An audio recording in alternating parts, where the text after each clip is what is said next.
अभी इस सरकार को बने हुए केवल 1 महीना हुआ है, मगर ऐतिहासिक फैसले जो है इस सरकार द्वारा लिए गए हैं। हाल ही में अभी 2 दिन पहले जो हमारी मंत्रिमंडल की जो है मीटिंग हुई, पहली मीटिंग हुई, जैसा कि हमने हिमाचल की जनता से वायदा किया था कि ओल्ड पेंशन को लागू किया जाएगा, हमने पहली कैबिनेट मीटिंग में जो है हिमाचल प्रदेश के 1,35,000 कर्मचारियों को जो है राहत प्रदान करके उनकी जो है पुरानी पेंशन को जो है वो बहाल किया है। इसी तरह से हमने और अन्य जो वायदे हिमाचल की जनता से 10 गारंटीज़ है, जिसमें से कि हमने कहा है कि 1 लाख लोगों को हम हिमाचल प्रदेश में रोज़गार देंगे। उसके लिए भी कैबिनेट ने एक सब कमेटी बनाई है जो मेरी अध्यक्षता में है, और एक दूसरी सब कमेटी जिसमें धनीराम शांडिल जी की अध्यक्षता में और 2 अन्य मंत्री हैं कि हम जो है 18 से 60 साल के जो महिलाएं हैं उनको 1500 रुपये जो है वो हम पेंशन के रूप में देंगे। तो ये हम मंत्रिमंडल अपनी कैबिनेट सब कमेटी अपनी रिपोर्ट कैबिनेट में देगा, और एक फेज्ड मैनर में जो हमने अपने वायदे किए हैं, हमें फेज्ड मैनर में जो है हम इनको जो है पूरा करेंगे। हम जो सत्ता में आई है, कांग्रेस की सरकार आई है सत्ता में, हम सत्ता का सुख भोगने को नहीं है सत्ता में आए हुए, हम व्यवस्था परिवर्तन करने को आए हैं। और पिछले 70 सालों से जिस तरह से सरकारें चल रही हैं उस तरह से सरकार नहीं हम चलेंगे। हम इसमें परिवर्तन लाएंगे, हम भ्रष्टाचार को ख़त्म करेंगे, हम पारदर्शिता लाएंगे, और जहाँ जहाँ भी भ्रष्टाचार है, अनियमितताएँ हैं, उस पर कड़ाई से कदम उठाया जाएगा।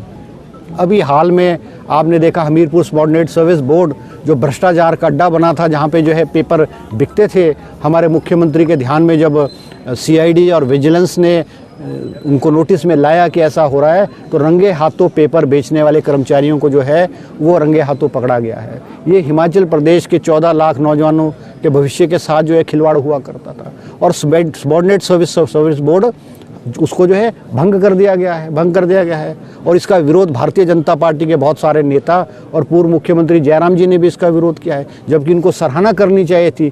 भ्रष्टाचार रोकने में जो है ये नाकामयाब रहे हैं, हमारी सराहना और प्रशंसा करनी चाहिए थी, मगर ऐसा नहीं हुआ है। तो बहुत सारी बातें हैं। हमें जो है एक कंगाल सरकार मिली है, हमारा जो सरकारी खजाना है वो खाली है, और इस वक्त हिमाचल प्रदेश के ऊपर 75,000 करोड़ रुपए का लोन है। और इसके अलावा जो हमारी पहली कैबिनेट की मीटिंग हुई उसमें फाइनेंस डिपार्टमेंट ने जब हमको प्रेजेंटेशन किया और हमको इस प्रदेश की वित्तीय हालत के बारे में जानकारी दी, हम बड़े हैरान हुए।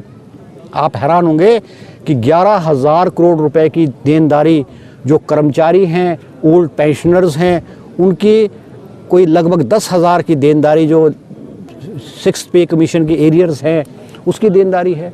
और पिछली 2 DA की जो महंगाई भत्ता है सरकारी कर्मचारियों का वो नहीं दे हुआ है। 970 रुपये करोड़ जो है इस सरकार को देने हैं, मतलब 11,000 करोड़ रुपए की देनदारी पूर्व की सरकार छोड़ के गई है।